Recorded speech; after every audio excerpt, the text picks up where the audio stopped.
The wind was a hollow thing, a mournful voice that swept across the high, barren plains of the Wyoming Territory.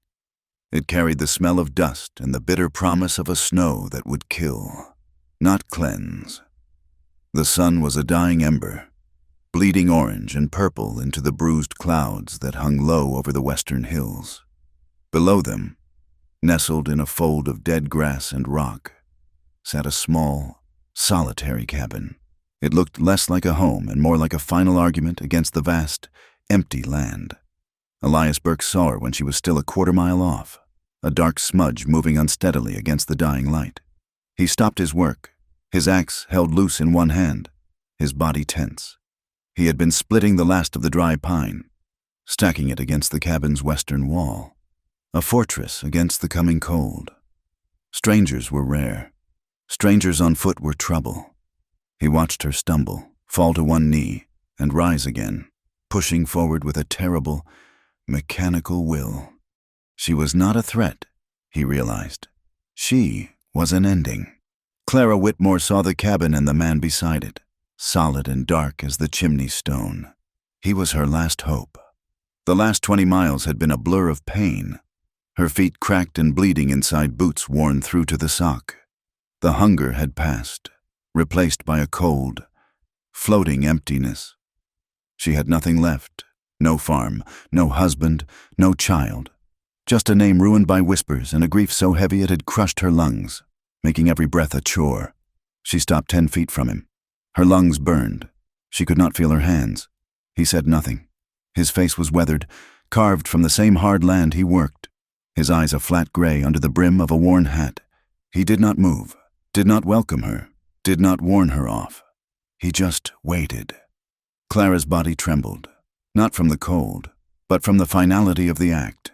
She fumbled inside the tattered folds of her coat, her numb fingers closing around the cold, heavy steel of the Navy revolver.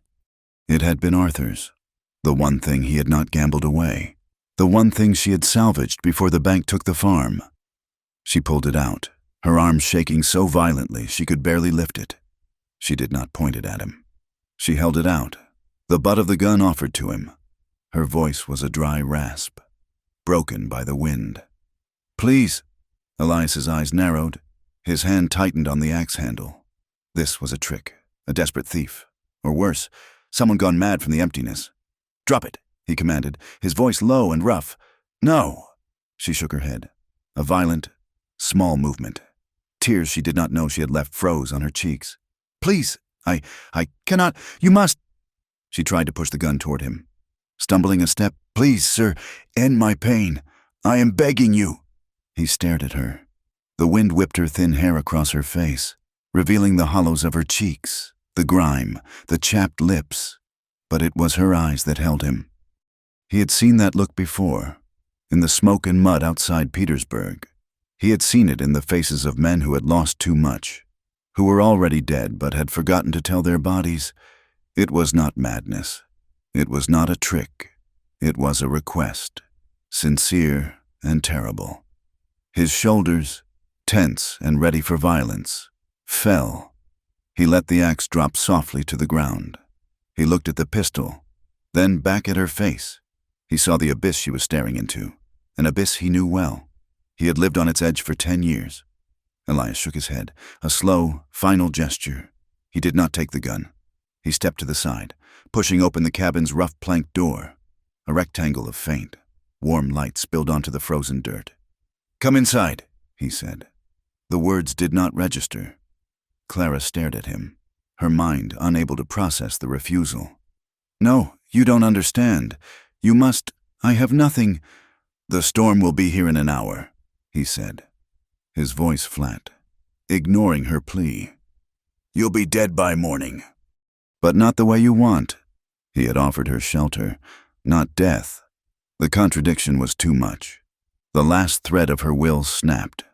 Her eyes rolled back, and the world dissolved into blackness.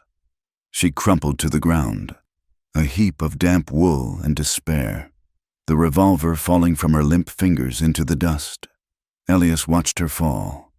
He stood for a long moment, the wind howling around him, the first sharp needles of ice striking his face. He looked at the sky, then at the woman. He picked up the pistol first, checking it with practiced hands, loaded. He tucked it safely into the waistband of his trousers, beneath his coat. Then, with a sigh that seemed to drain the last warmth from the air, he bent down. He lifted her. She was shockingly light, no heavier than a sack of feed. He carried her inside, into the small, single room that was his world. He laid her on his own cot, the only one he had. The cabin was sparse, but clean. A cast-iron stove radiated a steady, low heat. A small table and 2 chairs stood by the single, glass-paned window. On a shelf, a few tin plates were neatly stacked beside a small, worn Bible and a book on crop rotation. Clara drifted in a gray fog. She was aware of warmth, of a gentle pressure. He was pulling off her ruined boots. She flinched when his rough fingers brushed the raw skin of her feet, but she had no strength to resist. He was efficient, impersonal. He brought a basin of lukewarm water and a clean rag, washing the dirt and dried blood from her feet. He had done this before. He had tended to wounds. He brought a mug of broth, thin but hot. He lifted her head with one hand. "Drink." She tried to turn away, to refuse. "No, let me. Drink." It was not a request. It was the same flat command from outside. She swallowed. The hot liquid burned a path down her throat, a shocking reminder of life. He made her drink it all. She fell back, her body limp, her mind sliding away. The warmth of the stove pulled at her, and with it, the memories came. The smell of smoke. Not wood smoke, like the stove, but the acrid, greasy smell of burning pine and something else, the orange light that filled the kitchen window. She had been at the well, the rope biting into her hands. A sound, a whoosh, like a giant, angry breath. She had dropped the bucket and run. The flames were already licking the roof. And inside, Thomas, her boy, 3 years old. He had been napping. She remembered screaming, remembered clawing at the door, the wood so hot it blistered her palms. She remembered the sound of his cry, small and terrified, and then silence. The silence was the worst part. Her husband, Arthur, had been standing by the fence line, a bottle of whiskey dangling from his hand. He had just watched. He had not even tried. "Cursed," he had whispered later, his breath sour with drink. "You're cursed. Woman, you killed him." She whimpered on the cot, her hands clenching the rough wool blanket. Elias watched her from the chair. He had seen the memories chase across her face. He knew the look. He picked up a piece of pine from the kindling box and his knife. He began to carve, the blade moving in slow, practiced strokes. He let his own ghosts fill the space her sorrow left open. The thick, humid air of Virginia, the pop of rifles, the ground thick with mud and blood. His brother, Samuel, younger, foolish, desperate to prove his manhood. "I'm going. Eli, cover me." Elias had told him to stay. The position was bad, but Samuel ran. Elias raised his rifle, sighted down the barrel at the gray uniforms in the trees, and he froze. The sound of the shot, the way Samuel's body jerked and fell, the red stain spreading across his blue coat. Elias had not fired. He had not saved him. He had just watched. He looked down at the wood in his hand. It was becoming a bird. He always started a bird. He never finished one. The woman on the cot was quiet now, lost in the black sleep of exhaustion. He looked at her face, pale and dirt-streaked. She wanted death. He understood. He had spent 10 years building this quiet life, farming this unforgiving land, precisely because it was a place to be alone with his guilt. It was a penance. This woman had just brought the world, and all its raw pain, crashing through his door. He put the unfinished bird on the table, next to her pistol. He added a log to the stove and sat back down, content to wait out the night. The scream ripped him from a light doze. "Thomas!" It was a raw, primal sound, the sound of a soul being torn apart. Clara was sitting bolt upright on the cot, her eyes wide and blind with terror, her hands clawing at her own throat. "I can't breathe! He can't breathe! The smoke!" Elias was on his feet in an instant, moving not with panic, but with the steady resolve of a soldier. He crossed the small room in 2 strides. He stopped just short of the cot. He did not touch her. He would not put his hands on a woman in such a state. He pitched his voice low, steady, cutting through the hysteria. "You are safe," she thrashed, lost in the fire. "No, I have to get him. Thomas!" "You are here," he said, his voice firm, a command. "There is no fire. You are safe. Sleep." His voice was an anchor. It cut through the nightmare. She stopped clawing at her throat, her breathing still coming in ragged, painful sobs. She looked at him, but her eyes were still seeing the past. "He's gone," she whispered, a sound of utter desolation. Elias said nothing. He just stood there as her body slumped, the terror receding, leaving the hollow grief behind. She fell back onto the pillow, her eyes closing, the tears leaking from beneath her lids. He did not return to his chair. He sank to the floor, leaning his back against the wall near the cot. He would stand watch. He would not let her face the memories alone, even if he could not save her from them. Gray light filtered through the window, dim and weak. The wind was a solid, high-pitched scream. Clara awoke to the smell of coffee. Her body ached with a deep, bone-weary soreness. She remembered it all. The walk, the gun, the man, the nightmare. He was by the stove, his back to her. He seemed to take up the whole room, a quiet, unmoving presence. Shame washed over her, cold and sharp. He had refused her. He had seen her at her lowest, heard her weakest cries, and he had given her broth and a bed. She had to leave. She could not bear this stranger's pity. She could not bear this quiet room. She had to finish what she started. She pushed the heavy blanket aside. Her feet touched the cold floorboards.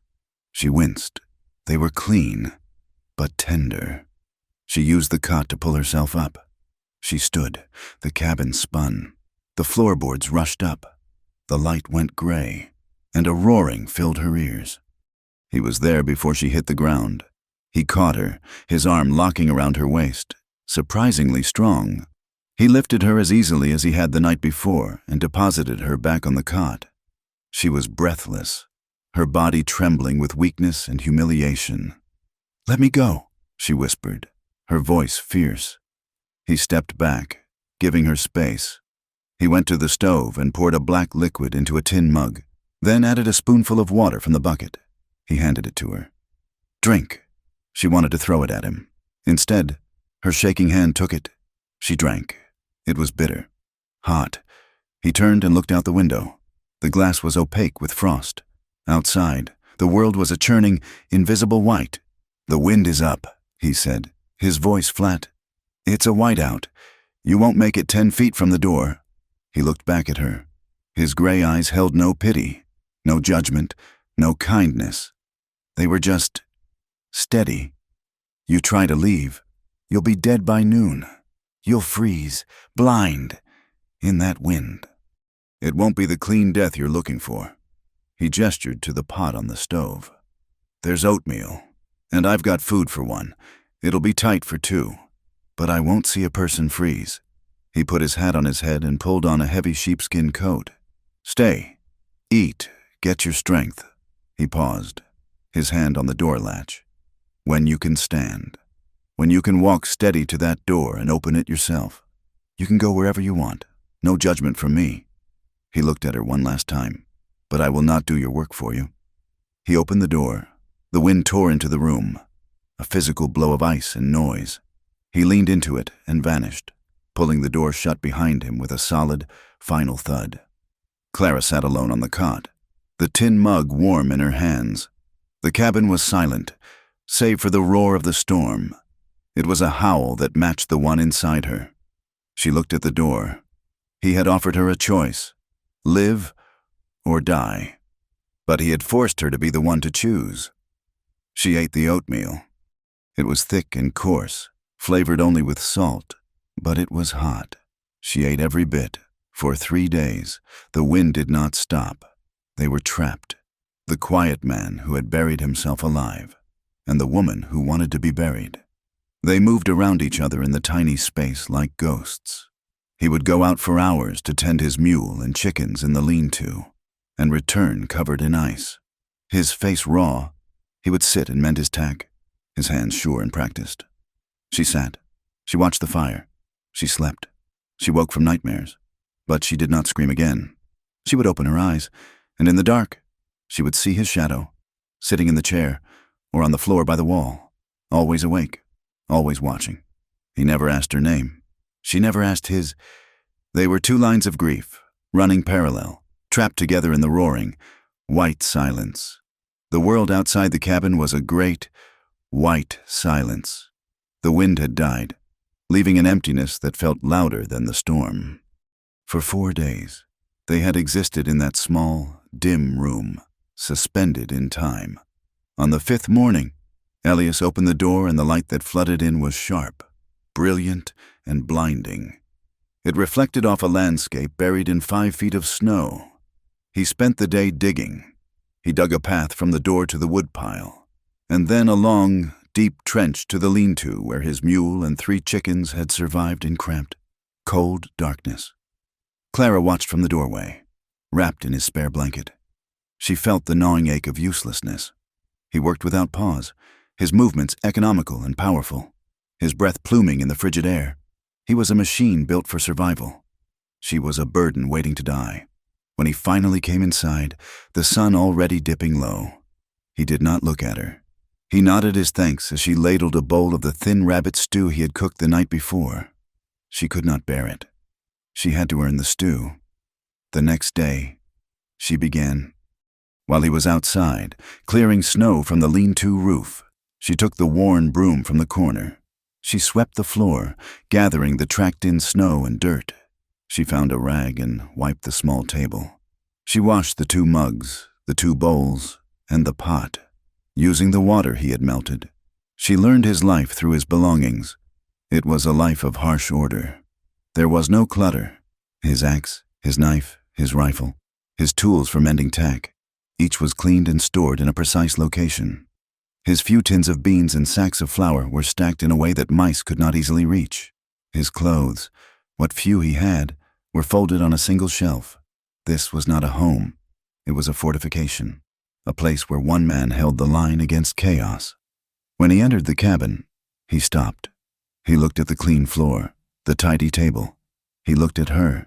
She was standing by the stove, her hands clasped, braced for a reprimand. "Thank you," he said. His voice was low, and the words sounded rusty, as if he rarely used them. "It was nothing," she whispered, looking at the floor. "It's something." A new tension settled between them, different from the storm's confinement. It was the tension of awareness. The cabin was impossibly small. When he passed her to get to the stove, his arm brushed her shoulder. She flinched, a sharp, involuntary jerk, and stepped back. He froze, his hand half raised, then slowly continued his task, his back rigid. She felt the heat of a blush crawl up her neck. She was ashamed of her body, of the tattered dress she still wore, of the grime she could not seem to scrub away, of the memories that made a simple touch feel like a threat. Elias was just as aware. He had not shared a room with a woman in nearly a decade. Her presence was a disturbance, a scent of soap and sorrow that infiltrated his ordered world.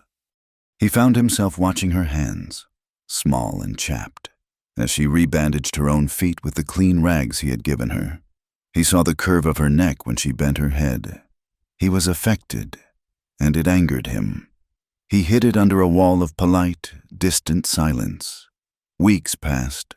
The great snow melted under a relentless sun, turning the world from white to a deep, sucking brown. The ground became a sea of mud. With the thaw came the wind. But it was a new wind, wet, violent, and carrying the cold sting of spring rain. One evening, the sky turned a bruised, greenish-black.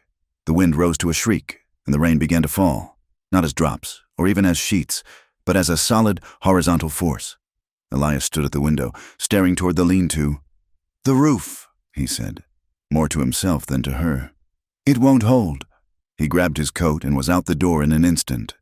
Clara watched him fight his way through the deluge, the wind tearing at him. The lean-to, a rough structure of pine and tarp, was visibly shuddering. She did not think. She pulled his spare blanket over her head and ran after him. The cold hit her like a punch, stealing her breath. The rain was mixed with sleet that cut at her face. The mud sucked at her worn boots, threatening to pull them off. By the time she reached the lean-to, Elias was on a small ladder, fighting a large tarp that had ripped free and was flapping with the sound of gunshots. "Elias!" she shouted over the storm. He looked down, his face a mask of disbelief and fury. "Go back! Get inside! You need help!" The mule inside the lean-to brayed, a high sound of terror. "Hold the ladder!" he yelled, giving up the argument. She grabbed the slick, wooden rungs. The ladder shook as he wrestled with the canvas. "I need rope!" he bellowed. She saw a coil hanging just inside the lean-to door. She released the ladder, lunged for the rope, and fought her way back. The mud was alive. It slid and pulled. She slipped, her ankle turning. She fell hard, her side striking the ground. She cried out, more in frustration than pain. The mud was everywhere. It was in her hair, her mouth, on her hands. It was a final, filthy humiliation. Elias scrambled down the ladder. "Are you hurt?" "The rope!" she gasped, pushing it at him. He took it, secured the ladder, and climbed back up. For 10 minutes, he battled the wind. Clara got to her feet, her dress heavy with mud and water, and held the ladder steady, her entire body shaking with cold and exertion. Finally, he lashed the tarp down. The terrifying flapping sound stopped. He climbed down, his face grim. The animals were safe. He looked at her. She was a pathetic creature, covered head to toe in black, freezing mud. Her hair was plastered to her skull. She was shivering so violently her teeth chattered. And she broke. It was not the scream of her nightmares. It was a low, animal sound of complete despair. She slid down the ladder and sat in the mud, covering her face with her filthy hands. She wept, her shoulders shaking. All the fight, all the will that had carried her across the prairie, dissolved into the cold. Indifferent rain. Elias stood over her. He looked at the sky, at the secured roof, then back at her.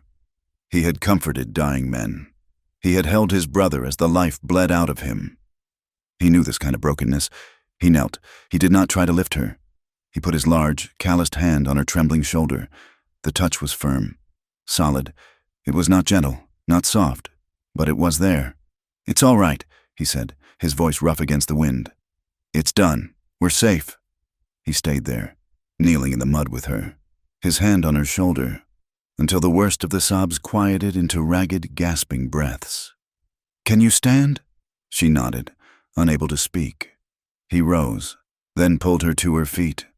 She was unsteady, and he put his arm around her back, half carrying her as they fought their way back to the cabin. He pushed her inside, into the warm, dry room. "Get those clothes off," he ordered, his voice still in the flat tone of command. He turned his back to her, stoking the fire until it roared, adding logs with sharp, angry movements. "You'll catch your death." She fumbled with her buttons, her fingers numb and useless. She could barely move. He heard her struggling, heard the small, frustrated sob. He sighed. "Clara." It was the first time he had used a name. She paused. She had not told him her name. He must have heard her cry it out in her nightmares, calling for her son. He turned. He still held the iron poker. He looked at her, soaked and shivering. He crossed the room and, without a word, began to unbutton the top of her dress. His fingers were rough, but surprisingly deft. He was clinical, like a doctor or a man undressing a corpse. She stood frozen, her shame warring with a desperate need for warmth. "I can't," she whispered, as he pushed the wet, muddy wool off her shoulders. "You must." He left her in her thin chemise, which was also soaked. He retrieved his own nightshirt, a plain, gray flannel thing, from a peg. "Put this on. Get under the blanket." He turned his back again. She stripped off the last of her wet things and pulled the dry, warm flannel over her head. It smelled of him, of pine smoke, soap, and clean sweat. It drowned her, the sleeves hanging a foot past her hands, the hem brushing her ankles. She climbed onto the cot and buried herself under the wool blankets. He brought her a mug of coffee, laced with the small amount of whiskey he kept for medicine. "Drink it, all of it." She did. The liquid burned, but it stopped the shaking. They sat in silence for a long time. The only sounds were the fire, the rain lashing the windows, and her own ragged breathing. He sat in his chair, staring into the flames. "Why?" she finally whispered. He looked at her. "Why what? Why did you help me? Why feed me? Why save me from the storm? You should have left me. You should have done what I asked." Elias turned his gaze back to the fire. "I told you, I won't do your work for you." "It's not work," she said, her voice gaining a sharp, bitter edge. "It's a mercy. You don't understand. You don't know what I did. Then tell me." The words hung in the air. He had not asked her story. He had demanded nothing. Now, he had opened the door, and it all came pouring out. "I killed my son," she said, her voice flat and dead. His name was Thomas. He was 3. She told him about the fire, about being at the well, about the smell of the smoke. I was just at the well. It was only for a minute.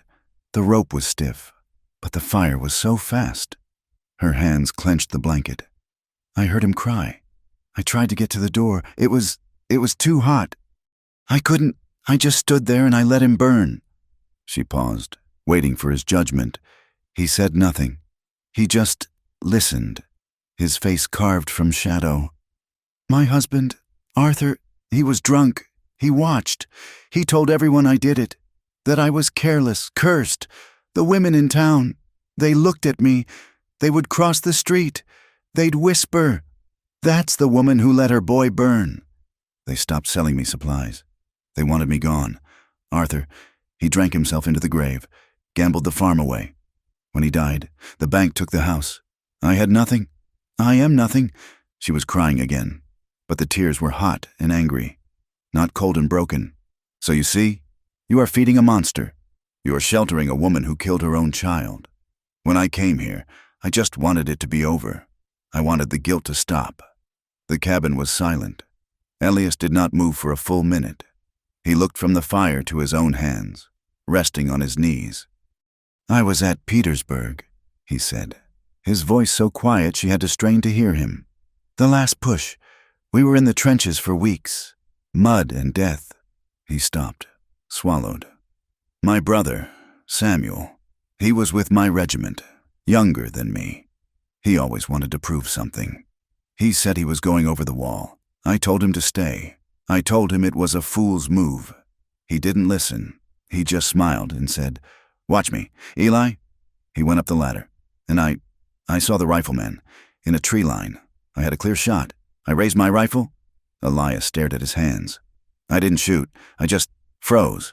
I watched the smoke puff from the tree. I watched Samuel fall. He was dead before he hit the ground." He looked at her, his gray eyes holding a pain that mirrored her own. "I failed him. I let him die. I could have saved him, and I did nothing." He shrugged, a small, tired movement. "Sometimes we don't get to be the hero, ma'am. We're just the ones left standing." Clara stared at him. He had not judged her. He had not offered her pity. He had offered her his own failure. He had taken her guilt and set his own right next to it. For the first time since Thomas died, she did not feel entirely alone. The confession broke the tension, but replaced it with something new, a fragile, unspoken bond. They began to talk more. He told her his name was Elias. She told him hers was Clara. They began to eat together, at the small table. He showed her how to mend his shirts, the needle awkward in her chapped fingers. She started to cook the meals, simple as they were, oatmeal, beans, the occasional rabbit he snared. She learned to bank the fire, to melt the snow for water. The cabin began to feel less like his fortress and more like a shared shelter. Their shared grief was a third person in the room, a quiet chaperone. The land thawed completely. The mud dried, and the first pale green shoots of prairie grass appeared. Clara's feet healed. Her strength returned. She could stand. She could walk to the door. She was free to go, as he had promised, but she did not. She told herself it was because she owed him for the food. She told herself she was waiting for the roads to be truly clear. She did not tell herself that the thought of leaving this quiet, steady man and facing the world alone was more terrifying than the blizzard had been. She took over the task of hauling water from the creek, a small, fast-moving ribbon of snowmelt about 100 yards from the cabin. One afternoon, she was returning, the 2 heavy buckets straining her arms. The ground by the creek was still soft. Her foot slipped on a wet stone. She stumbled, lurching forward, the water sloshing. She was going to fall. Suddenly, he was there. He had been mending the small corral and moved with the same speed he had in the storm. He did not grab her arm. He caught her by the waist. His hands were broad and strong, landing firmly on the soft flesh above her hips. They held her steady, stopping her fall. The buckets dropped from her hands. She was pressed against him, his hands the only thing holding her up. She looked up. Her face was only inches from his. She saw him. Not the quiet farmer, not the grieving soldier. She saw the man. His eyes were not gray and flat. They were dark, intense, and focused entirely on her mouth. She felt the heat of his hands, a shocking solid warmth that burned right through the flannel shirt and her chemise. Time stopped. The world reduced to the sound of the creek, the scent of him, and the pressure of his hands on her waist. Then she panicked. This was desire. This was the thing that had led to Arthur's cruel, drunken fumblings, to pain and disappointment. She tore herself from his grip, stumbling back. I slipped. Thank you. She grabbed the empty buckets and fled to the cabin, her heart pounding a frantic, terrified rhythm. Elias stood by the creek, his hands still half raised. He watched her go, his jaw tight. He slowly clenched his hands into fists, then opened them, staring at his palms as if he did not recognize them.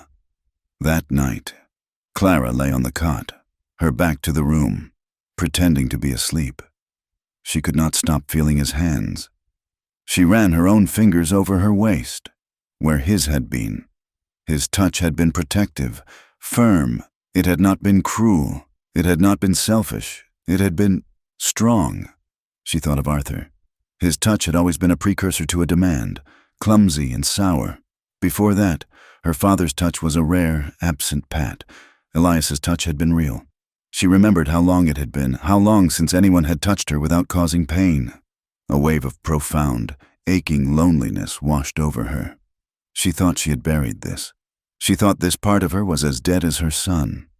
She curled her fingers tight around the rough wool blanket, pressing her face into the pillow to muffle the sound.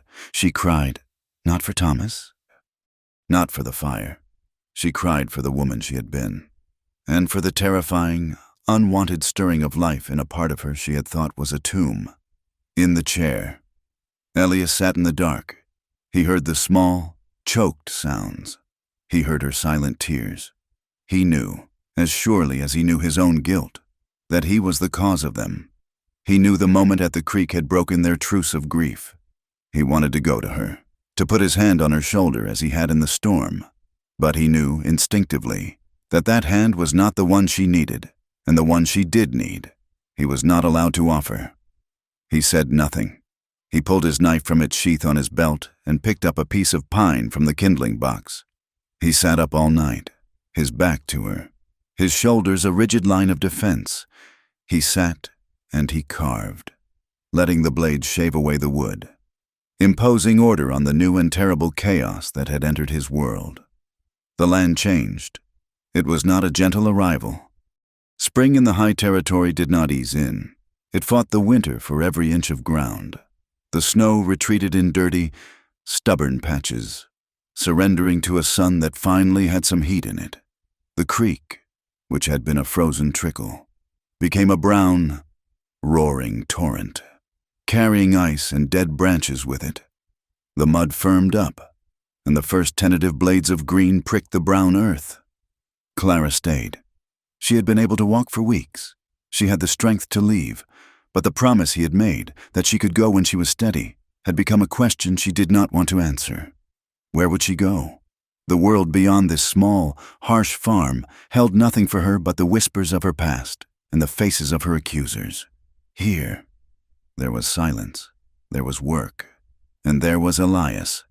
He seemed to accept her presence as he accepted the changing seasons, a fact that was simply there. He gave her the cot, taking the floor for himself, sleeping on a thin pallet near the door. He did not seem to sleep. Really, he just rested, a sentinel at his post. One morning, he came in from the lean-to with a heavy burlap sack. He dropped it by the table. "Seed," he said. He went to the small, fenced-off patch of land beside the cabin, the soil he had spent 2 years turning and clearing of stones. He began to work it with a heavy hoe, breaking the clods of damp earth. Clara watched him from the cabin. He worked for an hour, his back a solid, unbending line. She put on the old boots he had found for her, a pair of his own, worn out and stuffed with rags to fit, and went outside. He did not look up, but his rhythm faltered. "I can help," she said. He stopped, resting the hoe on the ground. He looked at the sky, then at her. He seemed to be weighing the cost of the company against the value of the help. "This is hard ground. I am stronger now." He nodded. "Once. All right." He taught her. His words were few. He showed her how to make the furrows, straight and shallow. He showed her how to drop the corn seeds, 3 to a hole, 1 for the worm, 1 for the crow, 1 to grow. She knelt in the dirt, the smell of the damp earth rising around her. It was the first clean smell she had registered in months. It was the smell of a beginning, not an end. She pressed a seed into the soil. It was a small act of hope, and it terrified her. He worked beside her, his large frame casting a shadow over her. They moved down the rows in a shared, quiet rhythm.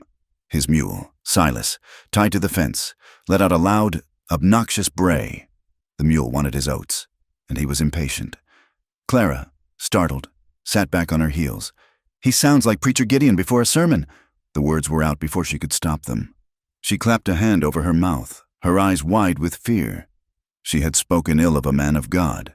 She had made a joke. Elias stopped. He looked at the mule, who brayed again, tossing his head. A strange sound rumbled in Elias's chest. It was a short, rusty bark. He was laughing. He quickly stifled it with a cough, turning his head, but she had seen it. A bubble of something light and strange rose in her own chest. She smiled. Then she, too, laughed. It was a small, tight sound, like a door opening on hinges that had not been used in years. His eyes met hers. The gray was gone. In that moment, they were clear, startled, and warm. The shared sound hung in the air, fragile and precious. He cleared his throat and looked back at the ground. "The preacher! Then he has a mule's voice." The small shared joke settled between them. They continued to plant, the silence no longer empty, but comfortable. He was showing her how to plant the beans, closer together than the corn. She was fumbling, dropping them in clumps. "No," he said, his voice quiet. "Like this, one at a time." He reached for the small cloth bag in her hand, his arm crossing hers. The rough wool of his sleeve brushed against the bare skin of her forearm. It was not a jolt, like the catch at the creek. It was a slow, spreading warmth, a simple, accidental touch. Both of them froze. She looked at his hand, large and scarred, resting on hers. He was looking at her arm, where his sleeve touched her skin. Neither of them pulled away. The moment stretched, filled with the caw of a distant crow and the smell of the earth. It was the first human touch she had not flinched from since she could remember. Elias was the one to move. He drew his arm back slowly, carefully, as if retrieving it from a trap. He picked up his own bag of seeds. "One at a time," he repeated, his voice thicker than before. They finished the planting in silence. That night, the memory of the touch, and the laugh, and the kiss that had almost been, settled over the cabin. It was a tangible thing, a weight in the air. Elias sat in his chair, carving. Clara sat on the cot, mending one of his shirts. The fire crackled. She could not stop the feeling of being alive. It was a betrayal of Thomas. It was a betrayal of her own grief. She felt the urge to scour it off, to prove to him, and to herself, that she was not a person who could be touched. She was not a woman who could laugh. She was ruined. He needed to know how ruined she was. He needed to know the real reason the town had turned on her. "You think I am a monster," she said, her voice small, but clear in the quiet. The knife in his hand stopped. He did not look at her. "I heard them," she continued, her voice gaining a desperate, brittle edge. "The whispers. I told you they called me cursed, that I let him burn." "You said that," he said, his voice low. "That was not the start of it. That was just the end." She set the shirt down, her hands twisting in her lap. "Arthur, he drank. He drank so much. After a bad year, he lost half the herd. He went to the church. He prayed. I prayed. Preacher Gideon, he came to our house to counsel us." Elias was still. He was a statue of shadow and listening. "He came when Arthur was in town. He said he needed to speak to me alone, to pray for my soul. He said I was tempting my husband to drink, that my vanity was a sin. He put his hands on my head, to bless me." Her breath hitched. She was back there, in her own kitchen, the smell of lye soap and the preacher's bay rum. "His hands did not stay on my head. He touched me. He said it was God's will, that to submit was to be purified." She was shaking now, the words tasting like ash. "I told him to stop. I tried to fight. He was strong. He pushed me against the table, and he—" She could not say the word. She just wrapped her arms around herself. "After, he told me I was blessed, that I had been cleansed of my sin." And he left. Elias's head was bowed. The only sound was the fire. "I told Arthur," she whispered. "When he came home, drunk, I told him. He looked at me, and he hit me. He had never hit me before. He said I had invited it. He said I was a whore. He said I had ruined him before God. I went to the sheriff. I told him. He just laughed. He said, 'Clara, the preacher is a holy man. You must have been confused.' He told me to go home and pray for forgiveness for slandering him." After that, Arthur never stopped drinking, and the whispers started. The women, they knew. The preacher had told them I was troubled, that I had tried to tempt him. They turned from me. They wouldn't speak to me. I was alone. Arthur was a ghost. My son, Thomas, was all I had. She looked up, her eyes burning, but dry. "When the fire happened, it was just proof. It was God's judgment. That's what they said. That's what he said, from the pulpit, that God had struck down the child of a liar and an adulteress." She finally ran out of words. The full, ugly truth of her past was laid bare on the cabin floor. She waited for him to stand up, to tell her to get out, to look at her with the same disgust she had seen in her husband's eyes. Elias did not move for a long time. Then, slowly, he lifted his head. His face, in the firelight, was terrible. It was a mask of cold, controlled fury. His jaw was clenched so hard a muscle pulsed beneath the skin. His hands, gripping the piece of pine he had been carving, were white at the knuckles. He said nothing. He just stared at the wall, at the memory she had given him. He was seeing it, the kitchen, the man, the violation. He let out a slow breath, as if he were in great pain. He turned his head and looked at her.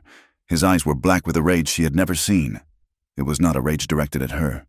It was a shield, he said, his voice quiet, but rough as iron. "No one hurts you again." It was a vow, an oath sworn in the dark. The air in the room was thick, charged with his anger and her confession. The space between them, the few feet of floorboard, felt like a mile, and also like no space at all. He had seen the very worst of her, the thing that had truly broken her, and he had not turned away. He had offered her protection. She looked at him, at the set of his jaw, the strength in his shoulders. She saw the man who had frozen in battle, the man consumed by guilt, and she saw him now, a man making a promise he intended to keep. He was still looking at her. The fury in his eyes softened, replaced by something else, something raw and deep. It was the same look from the creek, but magnified by the night, by the confession. She leaned toward him, just an inch. He met her halfway. He rose from his chair, kneeling in front of her. He put his hands on the cot, on either side of her knees. He was close enough for her to feel the heat from his body. He did not grab her. He waited.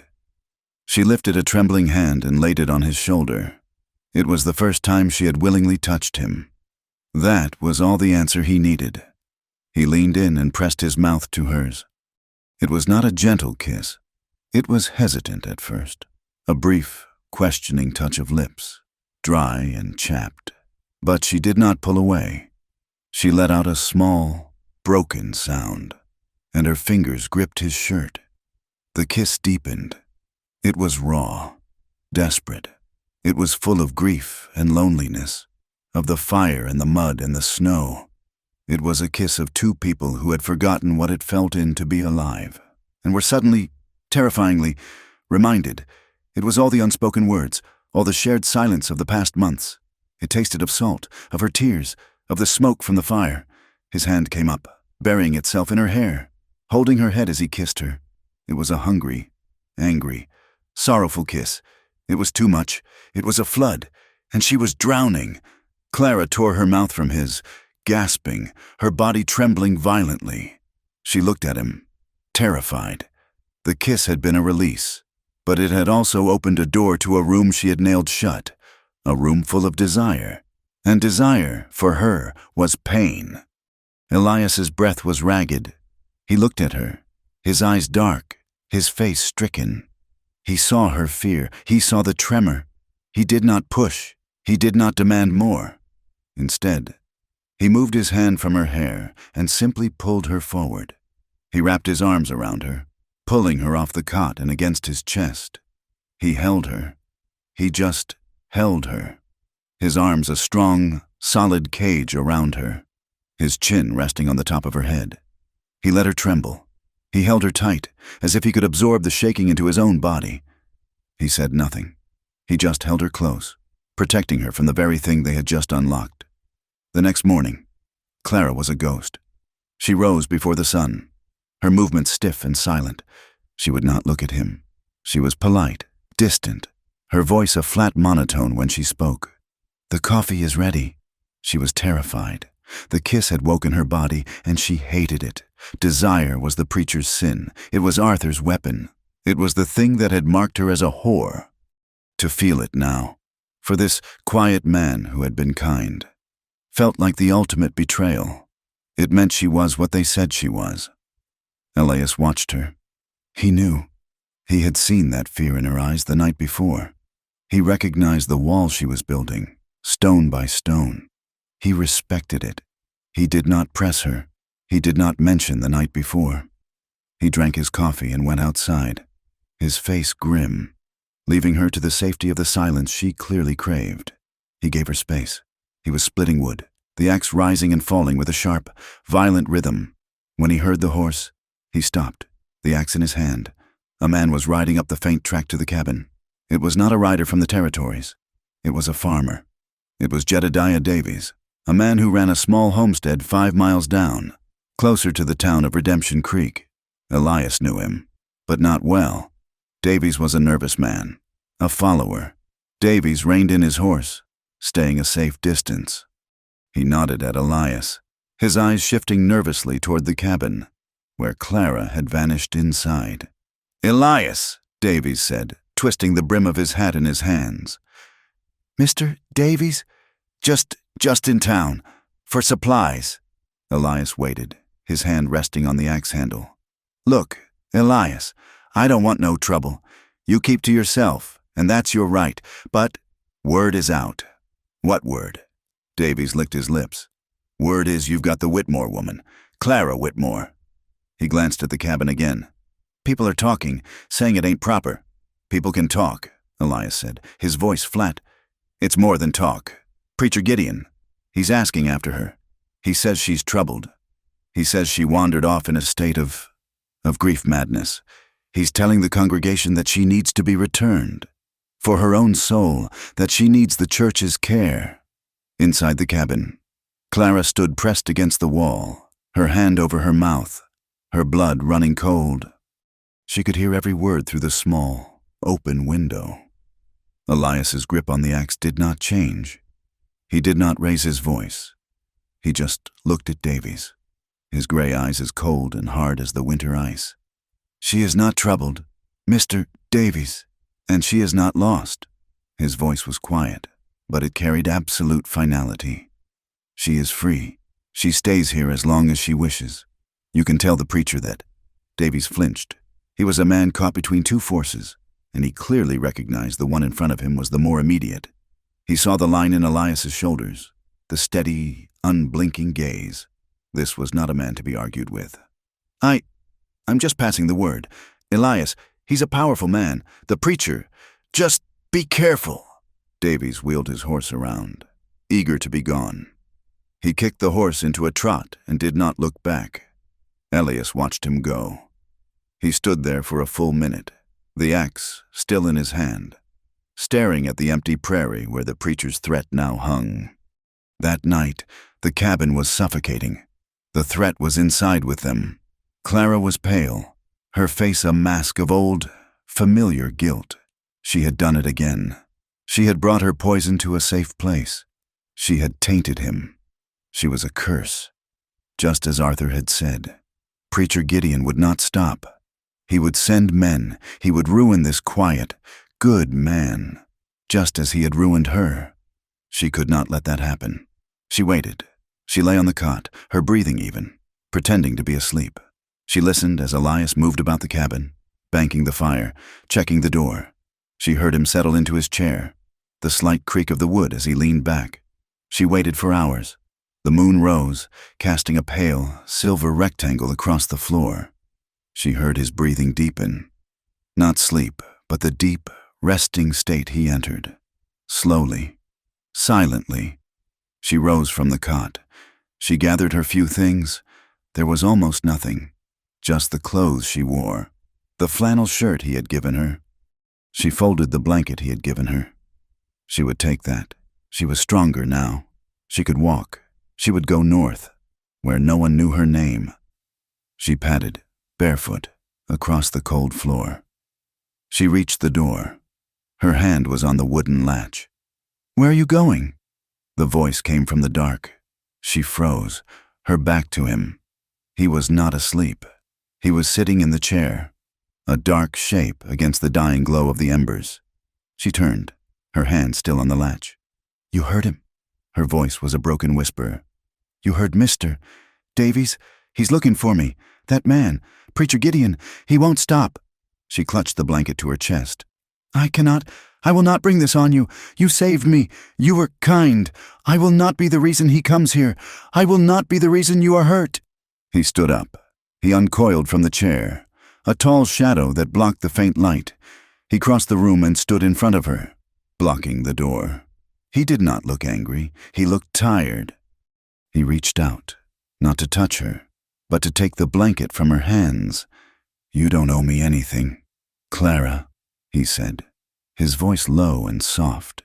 He looked at her, his face inches from hers in the moonlight. She could see the old pain in his eyes. "But you don't deserve to be alone, either." He did not move. He just stood there, a bulwark between her and the door, between her and the night, between her and the past that was chasing her. Clara looked at his chest, at the steady rise and fall of his breathing. She had been running for so long. Her hands, no longer clutching the blanket, fell to her sides. The fight, the flight, the terrible, lonely desperation finally drained out of her. She did not move. She stayed. She did not leave. When Elias woke, she was already at the stove, tending the fire. When he entered from the chill of the morning, she handed him a mug of coffee. Their fingers brushed. She did not flinch. She did not pull away. She just met his eyes, held his gaze for a second, and then turned back to the pot of oatmeal. The war was over.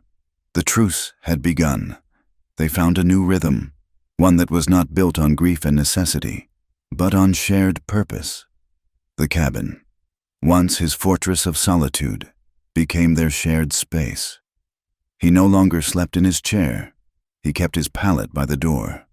But he slept, truly slept, and he did not wake until the sun was up.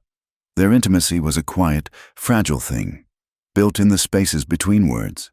It was in the way he would bring her a cup of water when he saw her pause in her work. It was in the way she mended his shirt, the needle moving surely, her touch lingering on the fabric. They were planting the last of the corn, working side by side in the rich, dark soil.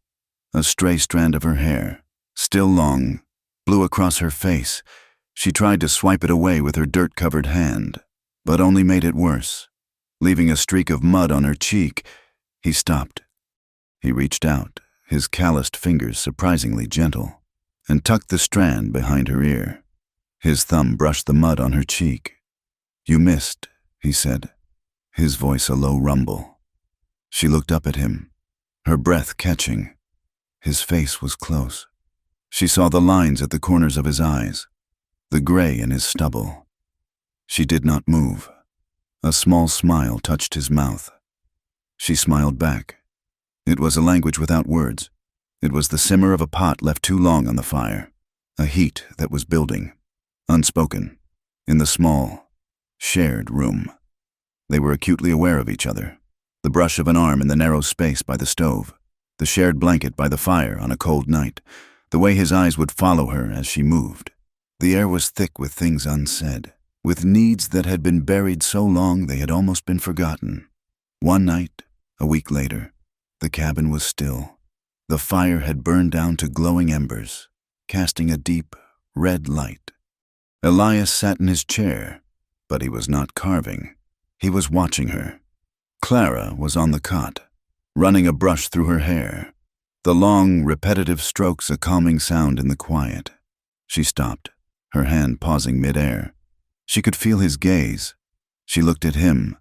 He was not the soldier. He was not the savior. He was just a man, his face open, his eyes dark with a question he seemed afraid to ask. She set the brush down. She did not know who moved first. Perhaps neither of them. Perhaps the air between them simply collapsed. He was kneeling by the cot, as he had the night of her confession. She was sitting, facing him. "Clara," he whispered, as if the name itself was a prayer. He raised his hand and laid it against her cheek, the one he had touched in the field. She leaned into his palm, closing her eyes. This was not a plea. This was not a surrender. This was a choice. He leaned in, and his kiss was not the desperate, grieving crash of before. It was slow. It was a question. She answered by raising her hands, not to his shoulders, but to his face, her fingers tracing the rough line of his jaw. He kissed her again, gently, reverently, as if he were touching something holy. He was learning her. She was learning him. There was no cruelty, no force, no shame. He slowly pushed the flannel nightshirt from her shoulders. She stiffened, the memory of other hands, other nights, rising like a cold fog. He saw it. He stopped. "It's just me," he said, his voice rough. "It's just Elias." He did not push. He waited. She looked into his eyes, and she saw her own fear reflected there, and his guilt, and his deep, profound loneliness. She took a breath. She reached for the buttons on his shirt. It was not perfect. It was real. It was awkward, and hesitant, and clumsy with a tenderness neither of them was used to. He was a man who had forgotten how to be gentle. She was a woman who had forgotten it was possible. He moved slowly, watching her face in the dim light, and every time she flinched, he stopped, until she, herself, guided his hands. It was an exploration, a rediscovery of bodies they had both come to see as vessels of pain. It was not a taking. It was an offering, as equals. Afterward, she lay wrapped in his arms, her head on his chest, listening to the strong, steady beat of his heart. The silence returned, but it was a new silence, full of warmth and the scent of their bodies, and she began to cry. He tensed immediately, his whole body going rigid. He pulled back, his face stricken in the dark. "Clara, did I hurt you?" She shook her head, the tears flowing freely now, hot and clean. She put her hand on his chest, feeling the life there. No, she whispered, her voice thick. It's the first time. The first time in my life. It didn't hurt. It was a release. It was the breaking of a dam. The final washing away of Arthur, of the preacher, of the grime and the shame. It was the sound of her own soul returning. He held her, his arms closing around her again, his own breath unsteady. He buried his face in her hair, and she felt the tremor that ran through him. They lay like that for a long time. "Clara," he said, his voice muffled against her skin. I haven't been with anyone. Not since before the war, not since Samuel." She pulled back to look at him. "I thought that man was dead," he confessed, his eyes searching hers. "The one who could feel this. I thought I buried him at Petersburg. I thought he was gone." "He's not," she whispered, wiping the tears from her own face. "He's right here." They had days of harmony. It was a strange, new peace. They worked together. They ate together. They slept together in the narrow cot, their bodies curled against each other, finding warmth and a simple, profound comfort. The land was healing, and so were they. The corn sprouted, thin green lines against the dark earth. It felt like a promise. But the town had not forgotten. The threat arrived not as a rumor, but as law. Marshal Hake rode up one afternoon, his face grim. He was not a bad man, but he was a weak one, a man who followed the path of least resistance. And in Redemption Creek, that path was paved by Preacher Gideon. Elias met him outside the cabin, his stance casual, but his hands loose near his hips. Clara watched from the window, her heart a cold stone in her chest. "Elias," Hake said, not dismounting. "I have a warrant." "A warrant for what?" "For the woman, Clara Whitmore." He unfolded a piece of paper. "It's a writ from the territorial judge, signed by Preacher Gideon as a witness. Claims she's unstable, prone to hysteria and violence, a danger to herself and the good people of this county." "She's a danger to no one," Elias said, his voice deadly quiet. "That ain't for me to say," Hake said, looking miserable. "He wants her brought in. There's to be a hearing, to determine her fitness, to decide if she needs to be sent to the asylum at Laramie." Clara's hand flew to her mouth. "An asylum? The hearing is in 3 days." Hake continued. "He wants her tried. You're to bring her in, Elias, or I'll have to come and get her. With deputies." "You will not," Elias said. It was not a threat. It was a statement of fact. "Don't make this hard." "Elias," Hake pleaded. "It's the law. Just bring her in. Let her speak her piece. Sunday, at the church." "The church?" Elias's voice was ice. "A trial in his house? It's the biggest building we have," Hake said, shrugging weakly. He folded the warrant. "Sunday, 10 o'clock. Don't be late." He wheeled his horse and rode away, leaving a cloud of dust and a death sentence hanging in the air. Elias came inside. He said nothing. He went to the pegs by the door and took down his gun belt. He checked the chambers of his revolver. "Where are you going?" Clara's voice was a whisper. "To town." "Elias, no. He has a warrant. He has the law." "The law is a lie," Elias said. He strapped the belt around his hips. It was a piece of him he had not worn in years, but it settled on him with a familiar weight. "He wants a trial. I'm going to give him the truth." "He will not listen. They will not listen." "He will," Elias said. He turned to her, his face a mask of cold fury. "He will listen. Stay inside. Bolt the door. Do not open it for anyone but me." He rode into Redemption Creek. It was late afternoon, and the town was quiet. He bypassed the marshal's office. He went straight to the general store. Preacher Gideon was there, as Elias knew he would be. He was holding court by the pickle barrel, speaking to 2 other farmers. Elias walked in. The jingle of the bell on the door made every man turn. Elias walked past the counters of beans and flour. He stopped 3 feet from the preacher. Preacher Gideon was a tall man with a handsome, stern face and eyes that always seemed to be judging. He smiled, a thin, cold smile. "Mr. Burke, we were just speaking of your lost lamb." I am glad you've come to see reason. I've come to stop you, Elias said. His voice was low, but it carried in the small, silent store. The preacher's smile faltered. I am a man of God. I am only acting for the safety of the poor woman's soul. You know nothing of her soul, Elias said, his fury so cold it burned. But you know her body. You know what you did to her. In her own kitchen. When you claimed to be counseling her. The air in the store was sucked away. The other farmers stared, their mouths open. Gideon's face turned a deep, mottled red. This is slander, blasphemy. The woman is sick. She has filled your head with demonic lies. She told me the truth, Elias said, taking a step closer. The preacher took an involuntary step back. And at the hearing on Sunday, I will tell everyone. I will stand up in your church, and I will tell them what you are. I will tell them you are an adulterer and a liar who used God's name to assault a grieving woman. The preacher's eyes darted to the store owner, to the farmers. He saw the flicker of doubt. He's threatening me, Gideon bellowed.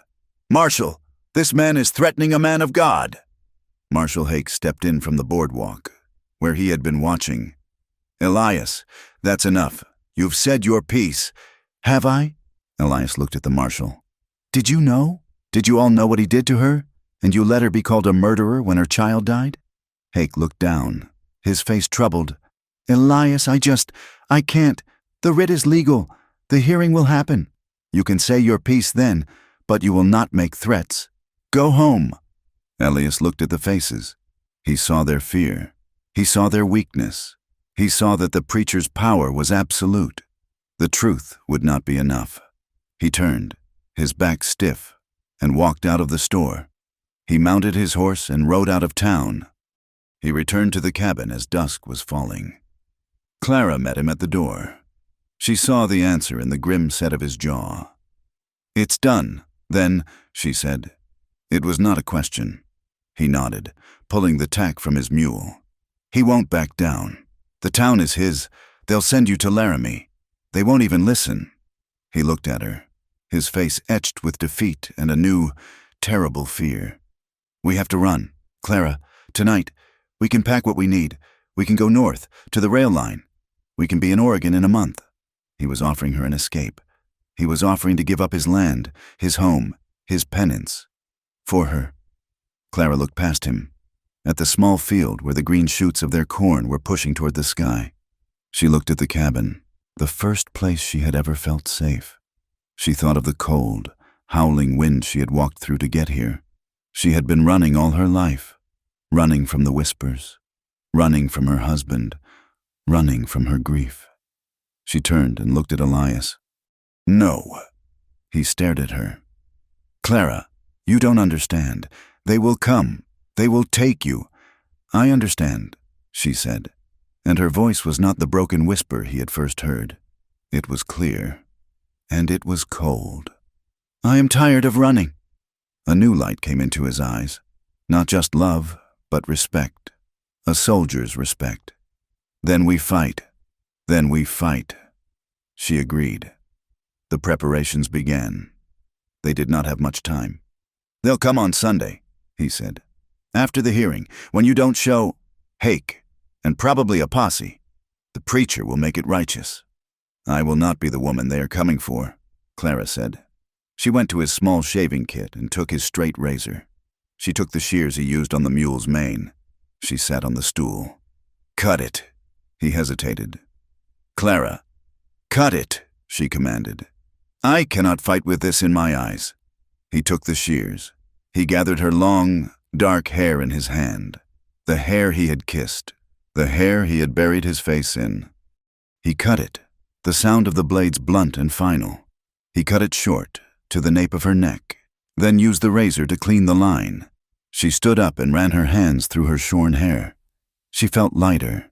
She felt free. She went to his trunk.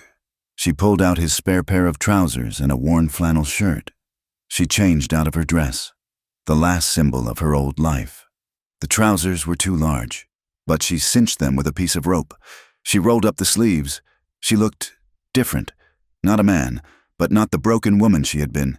She was a fighter. Elias watched her, his heart aching with a mixture of pride and terror. He handed her his rifle. "I only have one," he said, "and I have my revolver. You will take this. You know how to shoot? Arthur showed me once. I hated it. You won't hate it now," he said. "You will learn." He took her outside in the dying light. He set up a tin can on the fence post. 50 yards away, he showed her how to load, how to brace the stock against her shoulder, how to sight down the barrel. Squeeze, don't pull. Her first shot kicked hard, bruising her shoulder and throwing dust up 10 feet wide of the mark. Again! She shot again and again. She practiced until her shoulder was a mass of pain and the barrel was hot. On the 10th shot, she hit the can. It flew off the post. She lowered the rifle, her arms trembling, but her eyes were fierce. They went inside. The cabin was a fortress now, an arsenal. They had one rifle, one revolver, and about 40 rounds. It would not be enough. They sat at the table as darkness fell. The moon rose, bathing the room in the same pale light as the night she had tried to leave. The air was thick with tension, with the unspoken truth. This was likely their last night. They would fight, but they were 2 people against a town. Elias reached across the table and took her hand. His thumb rubbed the new calluses on her palm.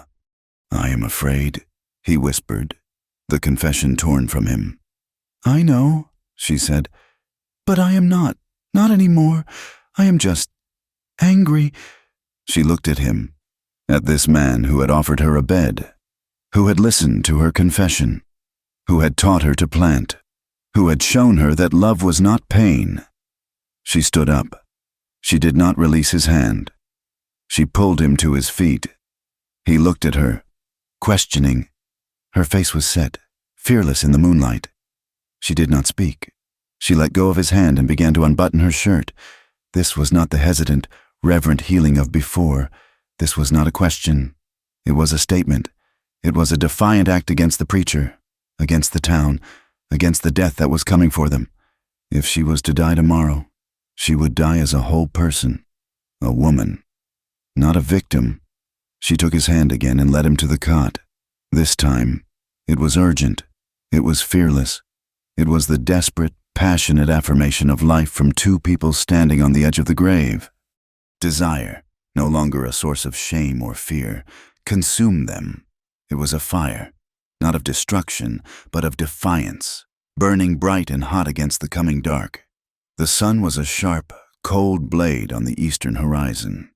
It did nothing to warm the air, which was thin and hard as it moved across the prairie. It was Sunday. By 10 o'clock, the town of Redemption Creek would be expecting them. They rode in silence. Elias had spent 2 hours before dawn writing, his hands stiff and methodical, scratching out a full testimony of Clara's confession, a formal accusation against Preacher Gideon. He had folded the paper and put it in his coat pocket, a small, square weight against his chest. Clara rode beside him, mounted on his horse while he took the mule. She wore his trousers and a clean shirt, her shorn hair ruffled by the morning wind. She carried the rifle, its stock resting on her thigh. They looked less like a farmer and his ward, and more like 2 soldiers riding out to meet an unknown enemy. Elias had his revolver, cleaned and loaded, strapped to his hip. He had not worn it for 10 years, but it felt as familiar as his own hand. He watched the land, his eyes scanning the ridges, but his mind was in the smoke and mud of Petersburg. He was leading someone into a battle they could not win. He was leading her to slaughter. "If they do not listen," he said, his voice flat, cutting the silence. "If Hake does not act, we do not stay. We ride north. We do not stop." Clara looked at him. Her face was pale, her eyes large and dark, but her mouth was a firm, hard line. "They will listen. They are men who have followed him for years. He is their link to God. They will not easily believe." "I am not asking them to believe," she said, her voice quiet but carrying a new, cold clarity. "I am just going to tell them the truth." They reached the edge of town. It was unnaturally quiet. No wagons, no children, just a few men standing in knots on the boardwalk, their hands in their pockets. They stopped talking as Elias and Clara rode down the center of the dusty street. The whispers followed them, a dry, rustling sound. They stopped in front of the church. The doors were closed. Marshal Hake was standing not there, but across the street, on the porch of the Gilded Cage Saloon. He looked pale and sick. Elias dismounted, his eyes never leaving the marshal.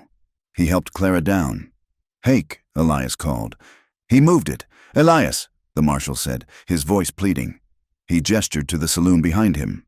"Preacher said the church was no place for this kind of testimony. Said it was better to have it here, on neutral ground." Elias looked at the bat-wing doors, a place of liquor and gambling. He was dragging her name through the mud before she had even spoken. It was a calculated humiliation. "It's a hearing," Hake said, seeing the look on Elias's face. "Not a trial, just a place to talk." "It's a spectacle," Elias said. "Please, Elias, just come inside. Let's get this done." Elias looked at Clara. She took a breath, gripped the rifle tighter, and nodded. "Let's get this done." "Leave the rifle," Hake said. Elias took it from her. He looked at the marshal. "I'll leave it, but I'm keeping this." He tapped the revolver on his hip. Hake paled, but nodded. Elias stashed the rifle in his saddle boot. He put his hand on the small of Clara's back. "Stay tall," he whispered. They pushed through the doors. The saloon was packed. It was not a hearing. It was an event. The air was thick with the smell of stale whiskey, unwashed bodies, and smoke. Every man from the surrounding homesteads seemed to be there, packed shoulder to shoulder. The bar was lined with men, and at the tables, others sat, watching. A few women, the town's more respectable wives, stood in a tight, judgmental cluster near the back wall. The whispers hit them like a physical force. "That's her, the Whitmore woman. Look at her, dressed like a man. No shame. What did she do to her hair?" "Harlot." Clara flinched, her steps faltering. Elias's hand on her back was a solid, warm pressure. "Walk," he commanded, low and firm. She lifted her chin. She walked through the sea of staring faces, her back straight. At the front of the room, where a stage for singers usually stood, a long poker table had been set. Preacher Gideon sat in the center, his face a mask of solemn piety. He wore his black Sunday coat. Beside him sat two of the town elders, men who owed him money. Marshal Hake went and stood near them, looking like a man about to be sick. Gideon raised his hand for silence. The room quieted. "Brothers, sisters," he began, his voice a deep, sorrowful balm. "We are gathered on this sad day, a day of judgment, but also, we pray, a day of healing." He looked at Clara, his eyes full of a terrible, false pity. "We have before us a woman who has suffered a great and tragic loss, a loss that has unmoored her from the truth, from God. She has been taken in by a man of isolation, a man of violence." He glanced at Elias. "She has made terrible accusations, accusations born of sickness, of hysteria." "That's a lie," Elias said. His voice was not loud, but it cut straight through the preacher's performance. Gideon glared. "We will hear from Mr. Burke, but first we will hear from Clara Whitmore. We will hear these stories, and then we will decide, as a community, what is to be done for her own safety, for the safety of her immortal soul." He gestured to her. "Mrs. Whitmore, please, tell us what is ailing you." Clara stood in the small, open space in front of the table. She was alone. Elias stood 10 feet behind her. She looked at the faces. She saw Jedediah Davies, who had warned them, now sitting with the preacher's supporters. She saw the blacksmith. She saw the women in the back, their arms crossed. She was terrified. Her hands were numb. Her throat was dry. She looked at Elias. He gave a single, sharp nod. "Stay tall." She turned back to the table. "My name is Clara Whitmore." Her voice was a small, thin sound. The men at the bar snickered. "Speak up, woman," one yelled. She closed her eyes. She remembered the fire. She remembered the cold.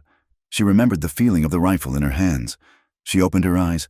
"My name is Clara Whitmore," she said again, and this time her voice was clear and cold. It carried to the back wall. "I am not sick. I am not hysterical. And I am not a liar." She looked straight at Preacher Gideon. "2 years ago, when my husband was lost to drink, I came to this man for help.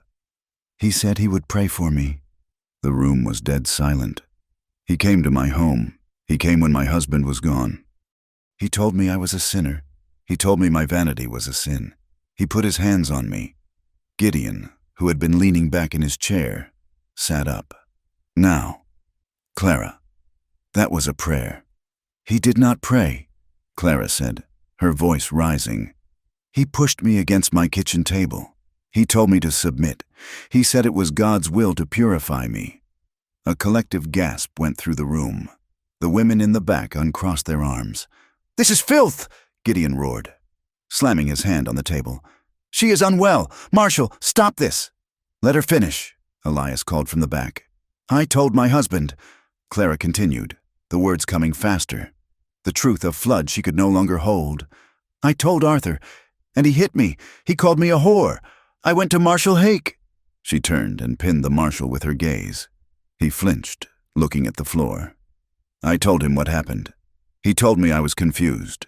He told me to go home and pray for forgiveness for slandering a holy man." Hake would not look at her. "After that," Clara said, her voice shaking but full of fury, "this town, his town, turned on me. You whispered. You called me a temptress. You looked away when I walked by, when my son, when the fire." Her voice finally broke. She stopped, tears welling. She would not let them fall.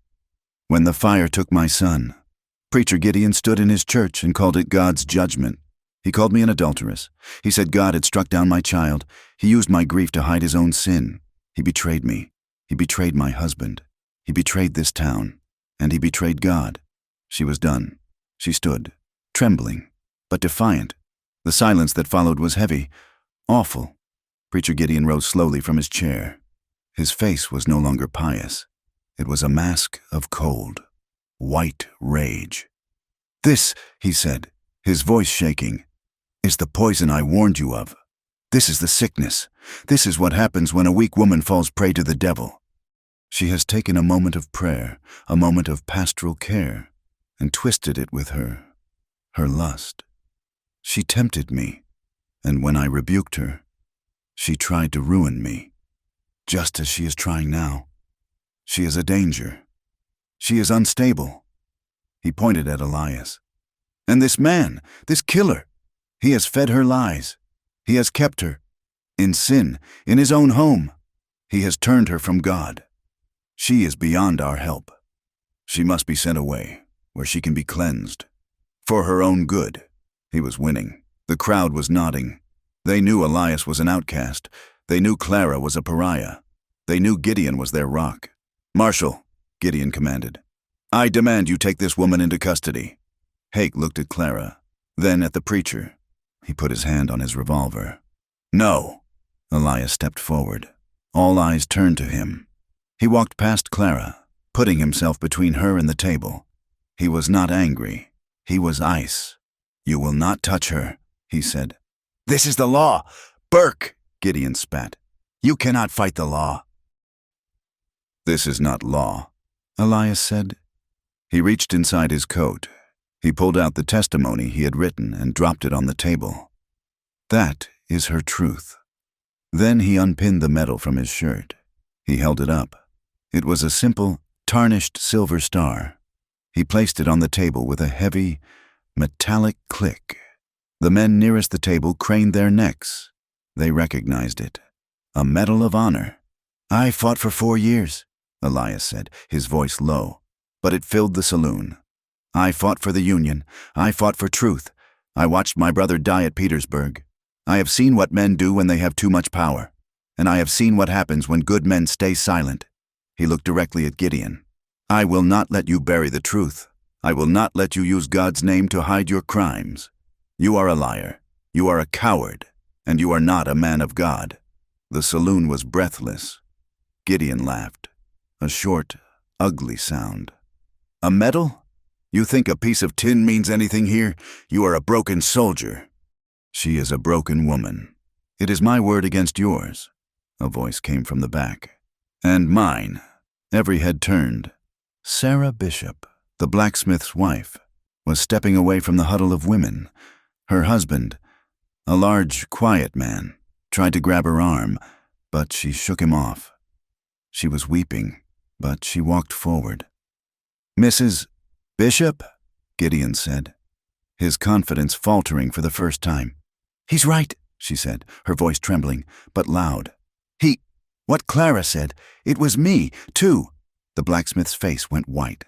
After my baby was stillborn, he came to counsel me. He said I was unclean. He said I had to be purified. He did what he did to her." She pointed at Clara. A roar went up from the blacksmith. "What?" "I was afraid," Sarah Bishop sobbed. "He said God would punish me. He said my husband would leave me." The room shifted. It was a physical thing, like logs in a river breaking loose. "My daughter," another man said, pushing forward. "My Mary. He sent her to Laramie." "He said she was hysterical. He said she was telling lies about him." "He took money," someone else yelled. "He said it was for the new roof, but the roof still leaks." Suddenly, Gideon was not a prophet. He was just a man. The doubts, the small whispers, the buried secrets of a dozen families, all erupted at once. The preacher was surrounded. He looked at the faces, no longer full of adoration, but of rage. "Lies!" he screamed, his voice high-pitched. "All of you! You are all sinners! You will all burn!" Marshal Hake looked at the medal. He looked at Sarah Bishop, who was being held by her weeping, furious husband. He looked at the chaos. He made his choice. Hake drew his revolver and pointed it at the preacher.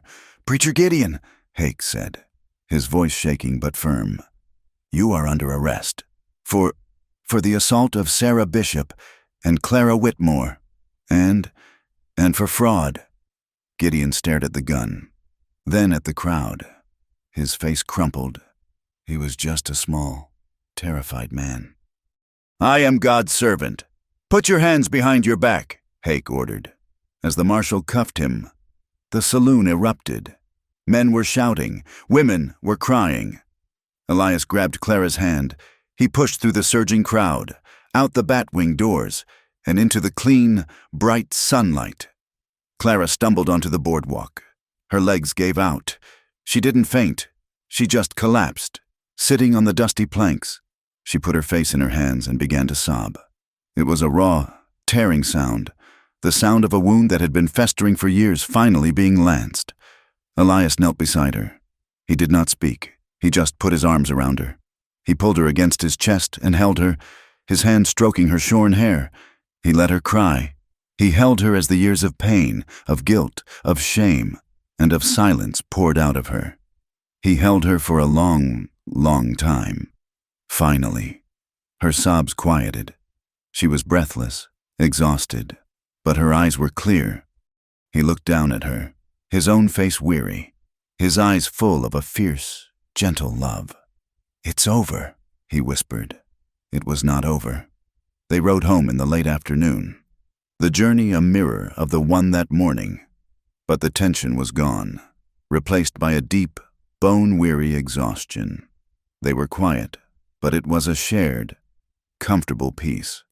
As the sun began to set, painting the sky in the same bruised colors as the night she had arrived, Elias reined in his mule. "What is it?" Clara asked. He was sniffing the air. "Smoke!" He spurred the mule, urging his horse on. "Clara, ride! Fast!" They topped the final ridge. Clara cried out. Below them, at their farm, a fire was burning. It was not the cabin, it was the lean-to. 3 men on horseback were circling it, torches in hand. They had already ridden through the small cornfield, their horses trampling the new shoots, their torches setting the dry earth ablaze. It was Jedediah Davies, and 2 other men she recognized from the saloon, men who had stood with Gideon. "They're burning it all!" she screamed. Elias was already off the mule, pulling the rifle from his saddle. He threw it to her. "Get to the rocks, the ones we practiced on. Do not fire until I do." He drew his revolver. He took cover behind the mule, who was stamping nervously. "Davis!" Elias roared, his voice echoing in the dusk. "Get away from my home!" The three men startled. They had not expected them back so soon. They fumbled for their own rifles. "He's alone!" Davies yelled. "Get him!" A shot cracked through the air. The bullet whined past Elias's head. The fight began. Gunfire exploded in the twilight. Elias fired his revolver, the sound sharp and loud. The men fired back, their shots wild. The lean-to was roaring now, a column of orange flame. Elias saw Davies raise his rifle, taking careful aim. Elias fired his last shot. It missed. He was exposed, fumbling for more cartridges. He saw the flash of smoke from Davies's rifle. He felt the sting as the bullet grazed his arm. He froze. The smell of the gunpowder, the yelling, the orange light of the fire. It was Petersburg. It was the trench. Samuel was climbing the ladder. He saw the riflemen in the trees. He saw the puff of smoke. He could not move. He could not breathe. He was going to die. A different sound. A deep boom. The sound of his own rifle. It came from the rocks. Clara. The shot was wide. It struck the ground near Davies's horse, sending up a spray of dirt. The horse reared, screaming. Davies yelled, dropping his rifle to control his mount. The sound of her shot broke Elias's terror. He was not in Virginia. He was home. He was not alone. He finished reloading. He stood, took careful aim, and fired. One of the other men cried out, clutching his shoulder, and fell from his horse. That was enough. Davies, seeing his friend down and Clara aiming the rifle from the rocks, felt his courage evaporate. "It ain't worth this. He's not paying us enough for this." He grabbed the reins of the wounded man's horse, wheeled his own, and they galloped away, disappearing into the darkness. Silence fell, broken only by the crackle of the fire. The lean-to was a total loss. The chickens were gone. The small cornfield, their promise of a future, was a field of black, smoking ash. But the fire on the house, which had just begun to lick at the porch, had not taken hold. "Water!" Elias yelled. They ran. They grabbed the buckets. For an hour, they worked, pulling water from the well, throwing it on the smoldering porch, on the blackened side of the cabin. They fought side by side, their movements desperate and synchronized. Finally, the last ember hissed and died. They stood in the yard, covered in soot, ash, and sweat. The lean-to was a pile of glowing cinders. The fields were gone. Clara looked at the destruction, at the black, ruined earth, everything they had built. Elias walked over to her. He was breathing heavily, his arm bleeding freely. She tore a strip from her shirt and wordlessly began to wrap the wound. He looked at the cabin. The porch was charred. One wall was scorched black, but it was standing. "The house is standing," he said, his voice rough. She finished the knot, her hands tight. She looked at him, at his tired, soot-stained face. She looked at the ruin of their land. "We're alive," she said. He nodded. He took her hand, his fingers lacing with hers. They stood together in the ruins, the smoke rising around them, and watched the last of their past burn away. The prairie healed. Autumn came, painting the high plains in shades of rust and gold. The air was sharp, clear, and carried the smell of cured grass and the faint, lingering scent of charcoal. The land held the memory of the fire. The earth was scarred, but where the flames had burned hottest, new. Green life pushed through the black, defiant and strong. Months had passed since the night of the fire. The cabin stood, its western wall still scorched, a dark patch Elias had sanded but not replaced. It was a reminder. The lean-to was gone, but in its place, a new, sturdier structure was rising. It was not a lean-to. It was a barn, small, but built of fresh pine and anchored to the earth with stone footings. Elias worked from sunup to sundown. He was a man possessed, not by guilt, but by purpose. He felled the trees, hewed the logs, and set the beams. And this time, he was not alone. Clara worked beside him. Her hands, once soft, then chapped, were now hard and calloused. She had learned to use the hammer. Her swings awkward at first, then steady and sure. She learned to mix the mud and straw for chinking. She learned the weight of a log and the satisfaction of a well-set joint. The romance of their survival had settled. The desperate, defiant passion of their last night before the fight had softened, deepening into something quieter and more profound. It was a love forged in the everyday. It was in the silence, a shared rhythm of work. It was in the way he would stop, mid-swing, to watch her lift a beam, her muscles straining in the flannel shirt, her short hair damp with sweat. It was in the way she would bring him water, their hands brushing as he took the dipper, their eyes meeting in a moment of shared understanding. One day, Elias hitched the mule to the wagon. He was going to Redemption Creek for supplies, for nails, for flour, for glass for the new barn window. Clara stood on the porch. "I should go." He stopped, looking at her. She had not been back since the hearing. "It's your home. Elias, I will not have you be an outcast because of me." He shook his head. "We are not outcasts, and they are not coming here." He was right. In the weeks after the fire, Marshall Hake had ridden out. He had looked at the burned field, at the ruins of the lean-to. He had seen the bullet holes in the cabin wall. He had seen the graze on Elias's arm. He returned to town and, with the full backing of the blacksmith and 2 other farmers, he had charged Jedediah Davies and his men. Davies, facing the truth of Elias's medal and the testimony of Sarah Bishop, had confessed. He said the preacher had paid them, promising them church favors if they scared the devil out of Elias Burke. Davies and his men were sentenced to 5 years of hard labor. Preacher Gideon, facing charges of assault, fraud, and incitement to violence, was sent to the territorial prison in Laramie, the very place he had tried to send Clara. Elias went to town alone. The air in the general store was different. It was not welcoming, but it was not hostile. It was quiet, awkward, and deeply respectful. The whispers that had followed Clara were gone, replaced by a shame-faced silence. Men nodded to him. "Mr. Burke." The blacksmith, Mr. Bishop, saw him looking at the nails. "On the house," he said, his voice low. For what your woman did. For my Sarah." Elias nodded, accepting. "Tell Mrs. Bishop that Clara sends her strength." He returned with the supplies, and with a letter. It was from Sarah Bishop. Clara sat at the small table that night, the letter spread open in the lamplight. She had been writing, too. On the clean pages of Elias's old ledger, she had been drafting letters. She had not known if she would send them. Sarah's letter was short. Mrs. Whitmore.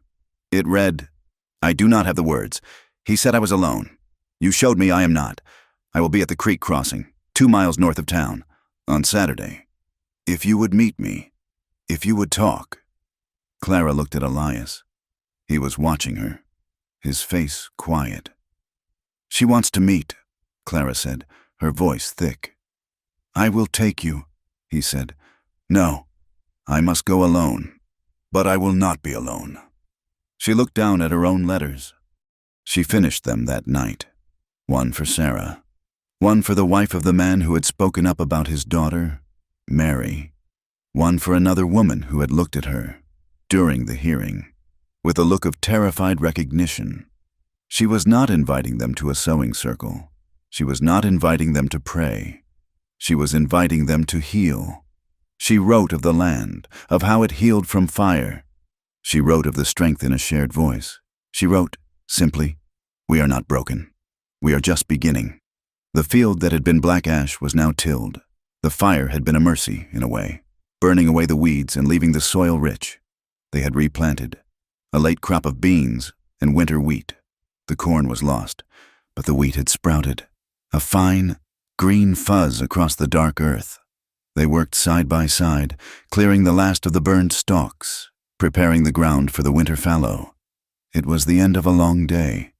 The sun was low, bleeding its last orange light across the prairie. The air was cool. Clara sat on the edge of the porch, on the planks that were still dark from the fire. She was watching the wind move across the new wheat. It bent, but it did not break.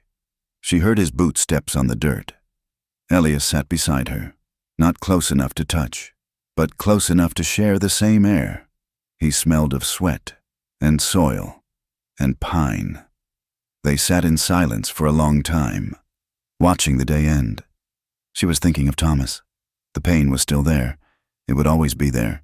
It was a scar on her heart, just as the fire had left a scar on their cabin, but it no longer consumed her. It was a part of her, a deep, quiet ache that lived alongside the new, strange feeling of peace. Elias watched her face. He saw the shadow of her grief pass, and he saw the strength that held it. He reached over and took her hand. His was rough. Hers was, too. Their calluses met. "You asked me to end your pain," he said, his voice quiet, almost lost in the rising evening wind. She turned to look at him. He was staring at the field, at the land they had both fought for. "You ended mine instead." He turned, his gray eyes clear and deep in the twilight. He saw no ghosts there, no Samuel, no Petersburg. He saw only her. Clara's throat tightened. She said nothing. She just leaned in. He met her, and their kiss was not the desperate, grieving kiss of their first confession. It was not the fearful, hesitant kiss of new desire. It was not the defiant, passionate kiss of the night before the battle. It was a kiss of certainty. It was slow and deep and real. It held no fear. It held no shame. It held only the quiet, unbreakable promise of the earth beneath their feet. It was a kiss that tasted of home. Later that night, they lay in the narrow cot, tangled together. The blanket she had once cried beneath, the one she had clutched as she tried to flee, was wrapped around them both. The window was open, and the cool autumn air filled the cabin. The moon was a bright, silver coin, illuminating the room. Clara lay with her head on his chest. Her fingers were tracing the new, raised scar on his arm, where Jedediah Davies's bullet had grazed him. "It will always be there," he murmured, his voice sleepy. "Good," she whispered. She moved her hand, finding the older, puckered scar on his shoulder, the one from the war, the one that marked the man who had frozen. She kissed it. She traced his scars as if she were learning a map.